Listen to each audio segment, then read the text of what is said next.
Good morning and welcome to the Wake Tech 2019 Veterans Day ceremony. I'm Marilyn Terrell, Dean for Veterans Programs and Innovations, and we are so glad that all of you are here today. Please rise as you are able for the presentation of the colors presented by the Wake Tech Police Department Honor Guard, led by Sergeant Combo, the Pledge of Allegiance, led by Mr. Michael Hocutt, Wake Tech student and U.S. Navy veteran, and the National Anthem performed by the 82nd Airborne Division All-American Brass Quintet.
I pledge allegiance to the flag of the United States of America and to the republic for which it stands, one nation, under God, indivisible, with liberty and justice for all.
Lieutenant Commander Thomas Riley, U.S. Navy Reserves, and Associate Professor for Humanities will provide the invocation.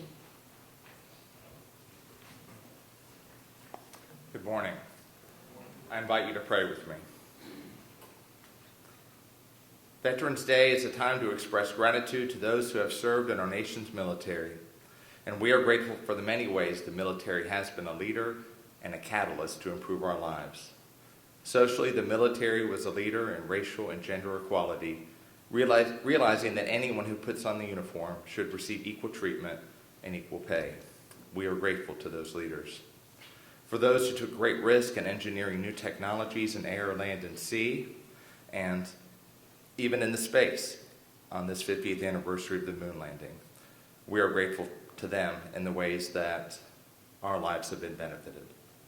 We're particularly grateful for the veterans in our lives, family, friends, classmates, mentors. For veterans at Wake Tech, we pray for them as they learn, grow, and prepare for careers in the civilian world. May we do everything possible to support and encourage them. Veterans Day is also a day to be honest. Many in our country, and possibly among us here today, are conflicted about their service. They left the military broken, confused, hurting. May we renew our commitment to supplying them with the resources to find wholeness, hope, and joy in the ability to thrive as they move forward. We're thankful for those who planned this service today, to those who will speak. May we all renew our commitment to serve and to make a difference wherever we are in our world. Amen.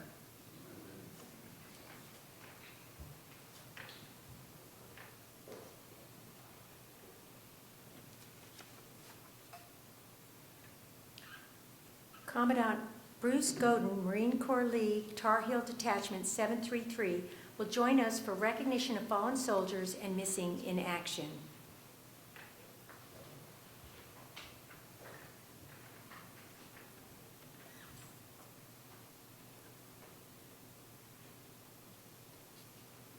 Good morning, ladies and gentlemen.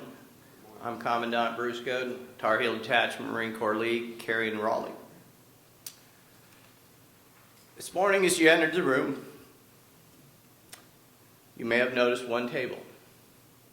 Before us today stands an empty chair and a single table draped in white, signifying those that have given the last full measure of devotion. To our country, our prisoners of war and missing in action, their table is set for one to symbolize the frailty of one prisoner against many oppressors. Remember,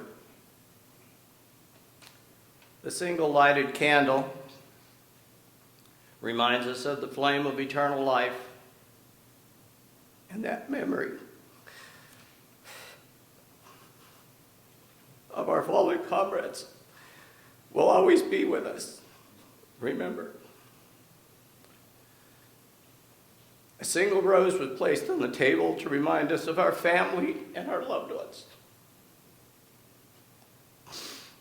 The ones who kept the faith. Remember.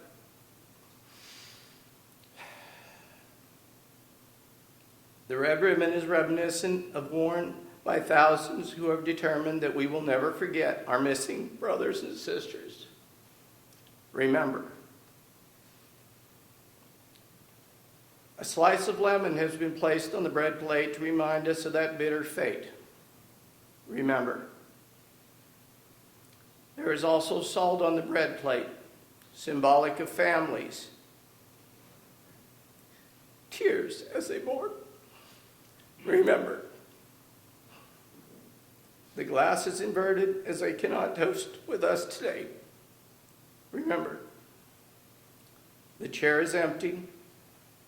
They are not with us, but we always remember that their sacrifice for our freedom. Remember.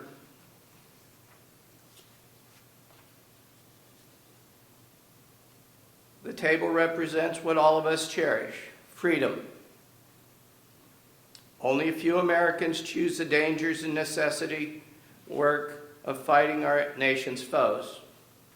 As we join in celebration of our history, we gather in the shadow of greatness. Today, we celebrate our freedom because of our fallen heroes and warriors. Those who have defended our great nation at much sacrifice. Though our prisoners of war, our missing in action, and our fallen comrades cannot be with us today, they will always be part of us and who we are. Remember. Thank you, ladies and gentlemen.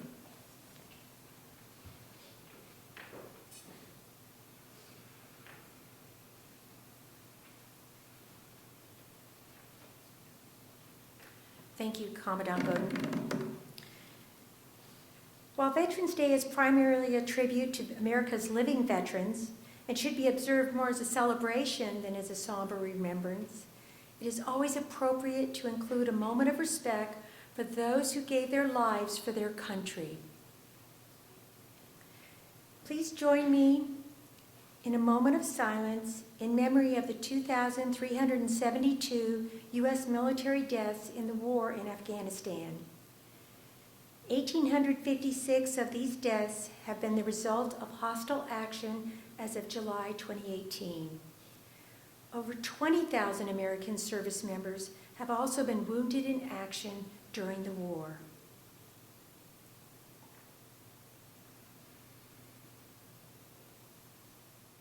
At this time, I would like to introduce Dr. Gail Green, Executive Vice President of Wake Tech Community College. She supervises Wake Tech's senior administrative staff and oversees internal operations for the college's 7 campuses and 2 training campuses. Prior to this appointment, Dr. Green served as Senior Vice President of Wake Tech's Northern Wake campus, where she led the opening of the campus in 2007 and guided students, faculty, and staff through a period of rapid enrollment growth and facilities expansion. Dr. Green is a member of the inaugural class of Aspen Presidential Fellows for Community Colleges Excellence, a group of leaders from across the country seeking to transform the community colleges for greater student success. Please help me give Dr. Green a warm welcome.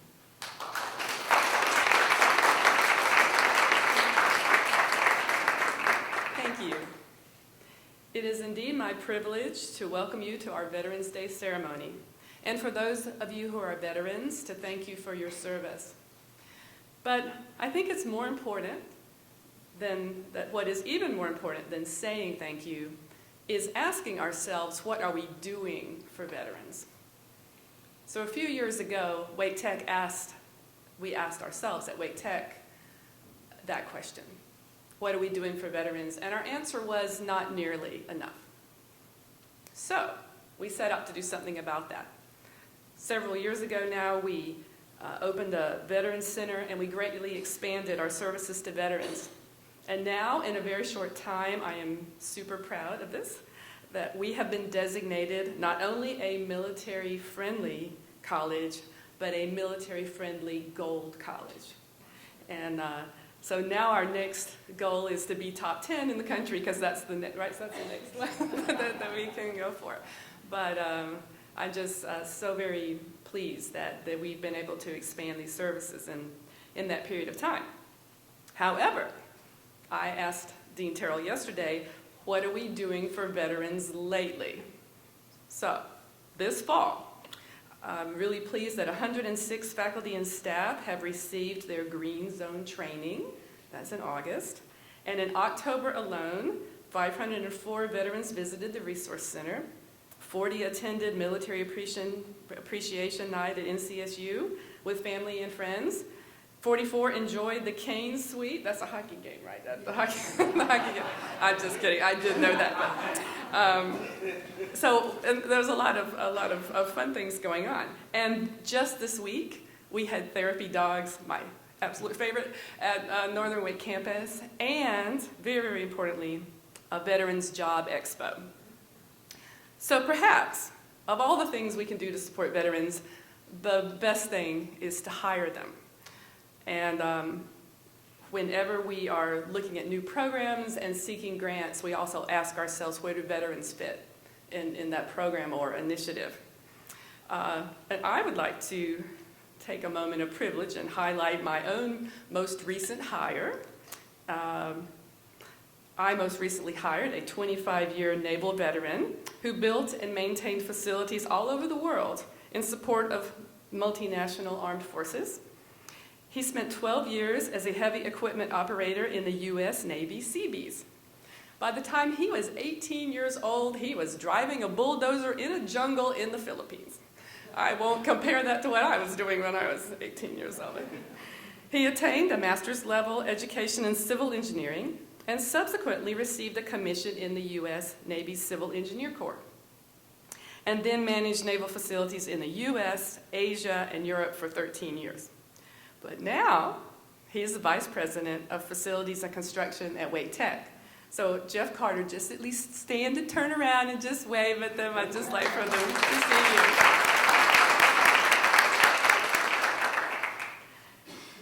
So something I'd like to add is, at the end of the interview process and the when the search committee was making a decision, we uniformly had a distinct impression that Jeff would do whatever needed to be done to get the job done.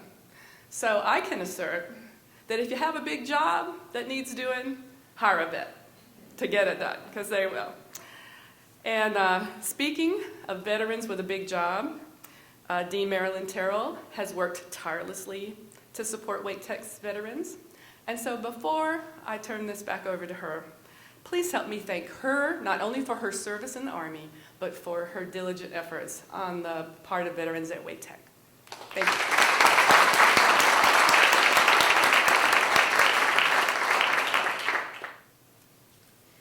I'd like to welcome our honored guests here today. We appreciate all of you that are coming here, especially there's Colonel Bryce, Captain Bryce from the U.S. Navy.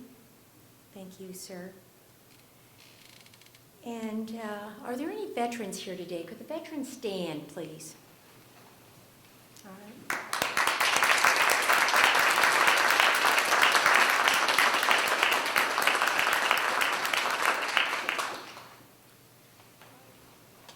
And I have been keeping track. We have over 50 veterans that are on the staff and faculty here at Wake Tech Community College.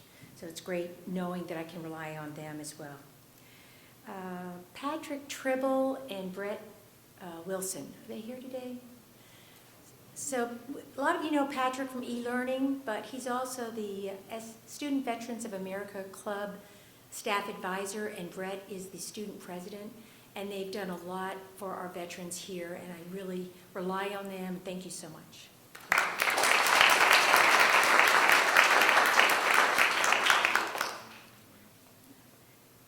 So it is an honor to introduce our keynote speaker, Carrie White, who served 3 tours of duty in Europe, and after serving as an Army major, a paratrooper in special operations at Fort Bragg, she left the service in 1986.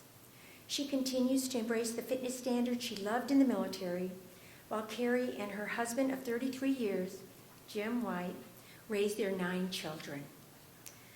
5 years ago, Carrie's oldest daughter suffered a traumatic brain injury in an accident following combat deployment in Afghanistan. Carrie spent the next year by her daughter's side, advocating and supporting her as she remained in a coma. 4 years ago, the Whites brought Kimmy home to live with the family. Selected as a 2018 Elizabeth Dole Foundation Fellow, Carrie represents North Carolina. She seeks to bring greater awareness and support to our nation's nearly 6 million military caregivers. Please help me give a warm welcome for Carrie White.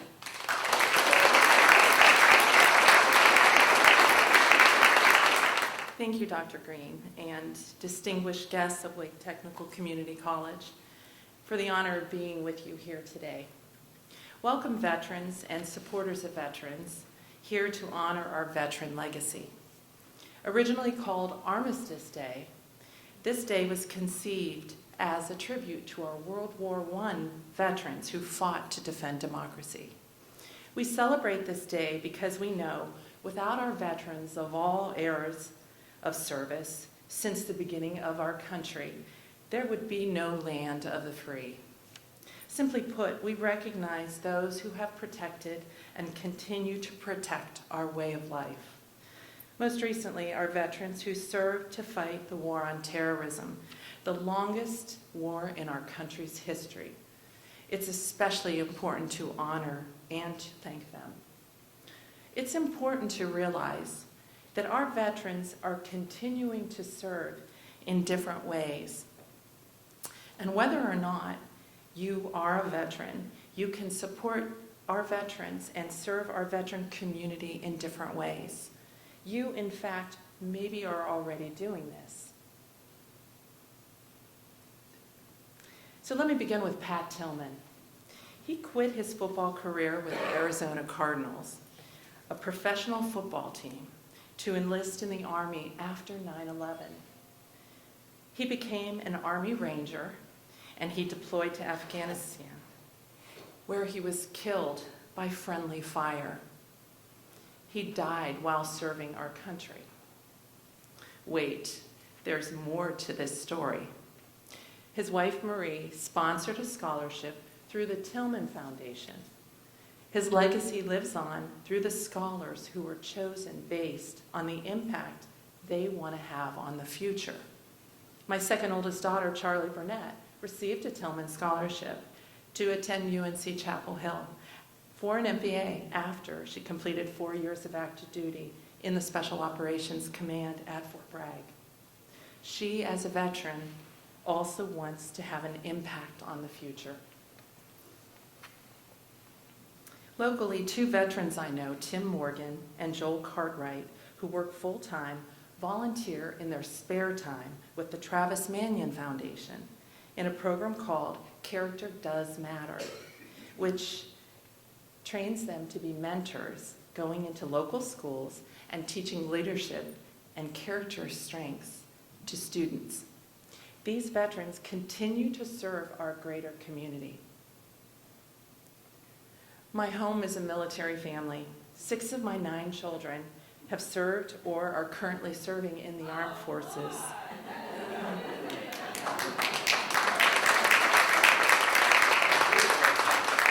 My husband and I met in the military.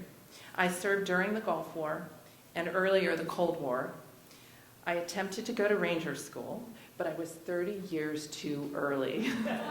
So I pushed to get a slot to French Commando School, attaching to another unit and training in France, a non-NATO country. As a young female officer, I was full of adventure and trailblazing. I wanted to set a higher standard for women in the military. That was 1986. While stationed in Fort Bragg, I had the luxury to retire early in 1994 and to choose a second career raising 9 children while pursuing applications that allowed me to seek challenges and bring awareness to ordinary people around me. I wrote human interest stories for local newspapers with the goal to show communities how the most ordinary person had an incredible story. Ordinary people like me and you, in fact, are heroes at many points in our life. I was lucky to have the opportunity to find these people and to write about them. While serving in the military or after, several of my children have pursued higher education, like many veterans here today. They realize that their service has shaped them to be warrior scholars. Like me, they have compelled to serve, feeling compelled to serve, and they continue to want to give back as they seek education to assist them and to give them direction. We veterans sometimes continue to serve through volunteering, through achieving higher education, by giving back to society with our gained knowledge, or in my case, through serving our veterans in caregiving when they leave the service injured or suffering an illness. Whether or not we are a veteran, we can do our part to be supportive of veterans. I challenge you all to see veterans as more than just those who served. I am a veteran. I served 10 years, and I left the Army as a major. Yet I began serving again when my daughter suffered a severe traumatic brain injury in 2014. I once had another caregiver tell me, "You volunteered to serve, but you're drafted as a caregiver." Veterans Day honors our veterans supporters too. 5 years ago, we got the call at 2 a.m. that our daughter Kimmy was in a horrific car accident and she was in a coma, in ICU, intubated. Kimmy is our oldest, and after a year in combat where she saw countless mortar fire at Fob Shank in Afghanistan, she was forward stationed in Italy with the 173rd Airborne. She was a paratrooper, a medical service corps officer. My recollection of the initial days following Kimmy's accident are a blur. I feel like I was a deer in the headlights of a car, stunned and immobilized to move in any direction. Everyone gave me a little business card urging me to reach out. I collected a book of these. After a week in country, my husband had to return home to take care of our 6 children still at home. Friends helped watch the kids when we abruptly flew overseas after that phone call. Our family adjusted to now Dad raising the family at home, attempting to work full-time also, and me up and down the eastern seaboard at hospitals with Kimmy. I had to be there to represent my daughter as she was in a coma. My priorities shifted with Kimmy's coming home to live with us, her parents. We thought she would have to go to a skilled nursing facility. But right before she was released from Boston Spaulding Rehabilitation Hospital, we found that we had 24/7 authorization for skilled nursing since Kimmy was on active duty. We have a large community of friends who came together and helped adapt our little cottage on our property so that it was accessible for Kimmy. We discovered how much we needed the help of our community of friends. After Kimmy retired, her transition to full-time veteran status was anything but transparent. It was nonprofit agencies that helped us, like Wounded Warrior Project, Semper Fi Fund, and the Independence Fund, and they filled the huge gaps in our needs. After Kimmy retired to full-time veteran status, Wounded Warrior Project provided financial support when our authorized caregiver hours from the VA dropped to six unskilled hours a day. This nearly brought us to our knees, and we were a strong family with a great support network. I had to learn to feed my daughter through a feeding tube. I had to learn to put it back in after Kimmy pulled it out over and over again, and we would have to rush to the ER, surrounded by hospital sickness. Enough of that. I had to learn how to handle Kimmy's seizures, how to get oxygen on her when she destabilized, how to calm her down when she exploded, physically thrashing and thrashing, because she couldn't tell us what she wanted to say.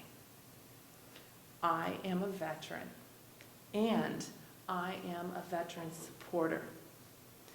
I had volunteered to serve my country and to expect the unexpected. I discovered I was an advocate, and a persistent one at that.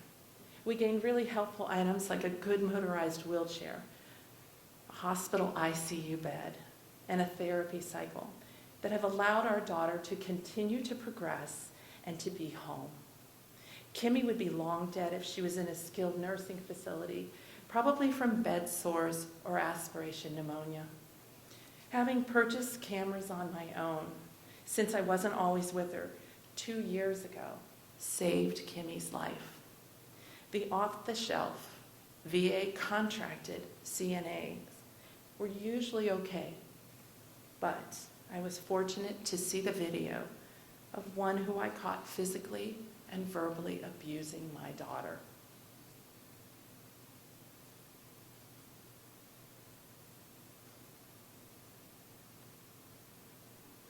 I addressed this with the VA, and they came through with my wish for veteran-directed care. This VA program helps our veterans remain in the home longer, especially when they're at risk to going to a nursing home. My family took a back seat through these first 3 years at home. They weren't prepared for the abrupt change in our life. In hindsight, I wish I had known to seek counseling for the children. In 2018, I applied and I was selected for the Dole Fellowship, representing our great state of North Carolina in the Elizabeth Dole Foundation. This incredible advocacy organization created by Elizabeth Dole has identified nearly 6 million military and veteran caregivers in the United States who are behind the scenes with wounded or ill warriors of all eras of service. They are our hidden heroes who have and continue to help our veterans and military be successful in life after service to our nation. Many are struggling and ill-equipped to handle the long journey of caregiving to the warrior, whose injury might be visible or invisible. The Elizabeth Dole Foundation has given these caregivers a voice to assist them in the integral part of the veterans' journey, weaving them into the fabric of society through inclusion.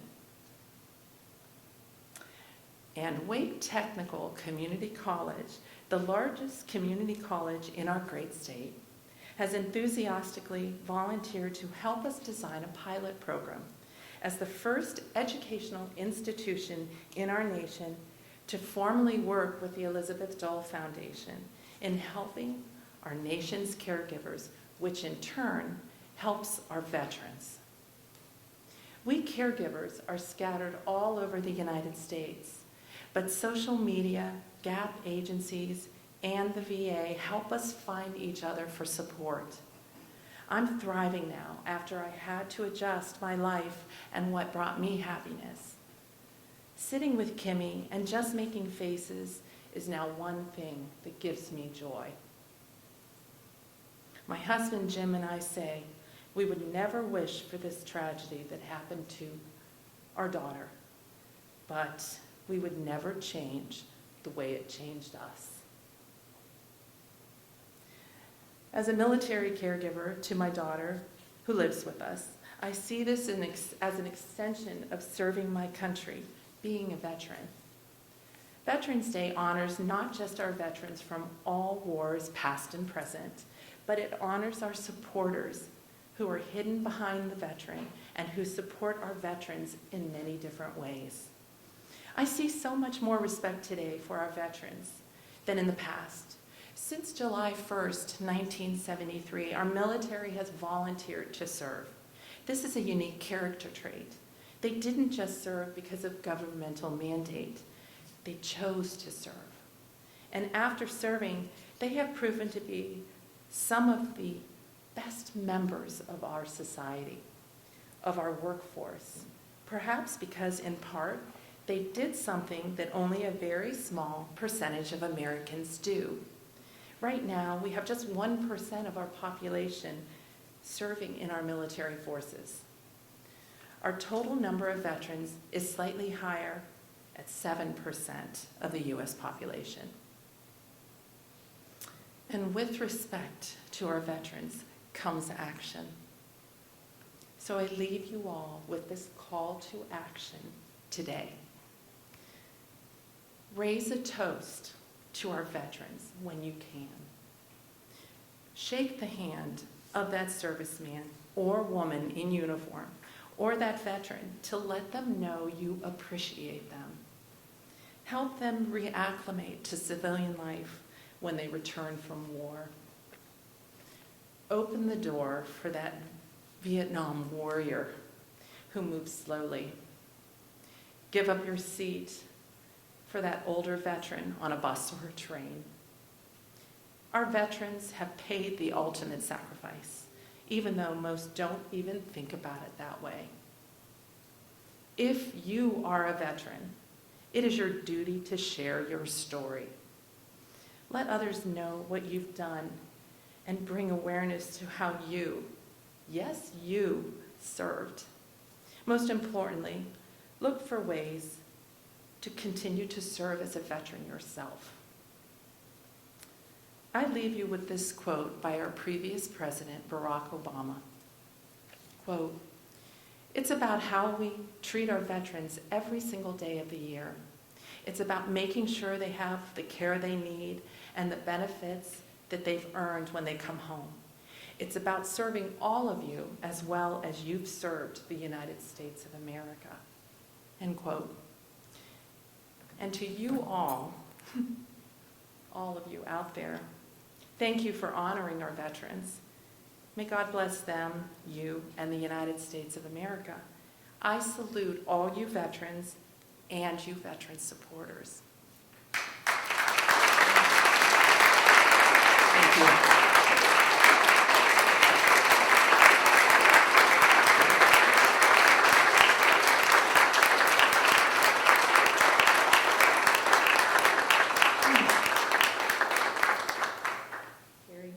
A special thank you to Carrie White and to the 82nd Airborne All-American Brass Quintet who have performed for us today. They will now play the military service songs. Veterans will stand, if able, during the duration of their service song. United States Coast Guard.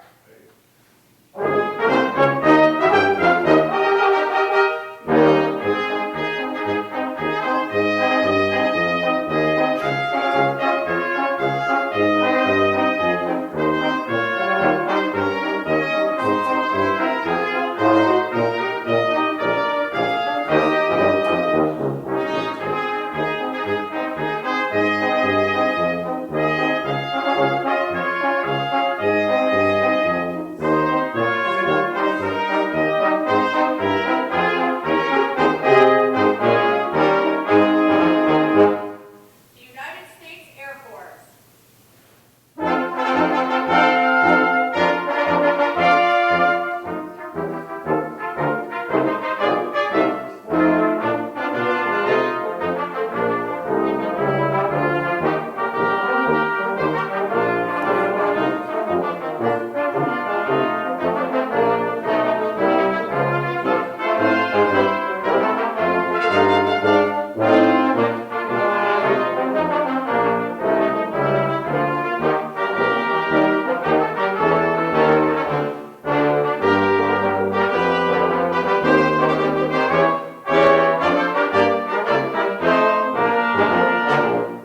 The United States Navy.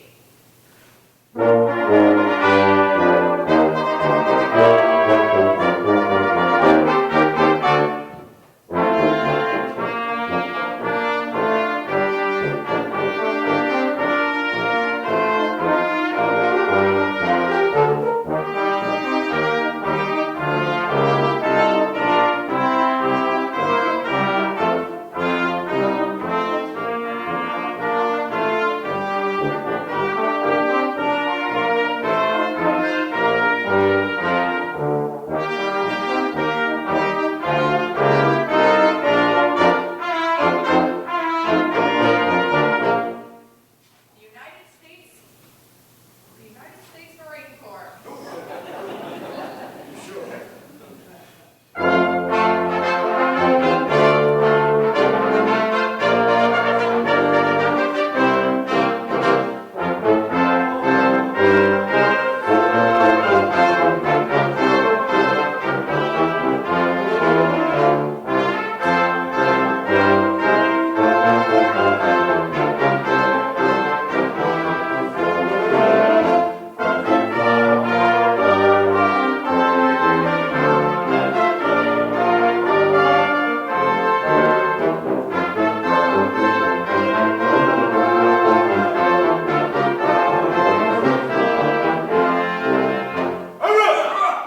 United States Army.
This concludes our formal program. I'd like to give a special thanks to Dr. Rawls, Dr. Green, and Provost Martin for their continued support. As you depart today, if you are a veteran, first responder, or military caregiver, please pick up a gift from Operation Gratitude. They're at the table in the back.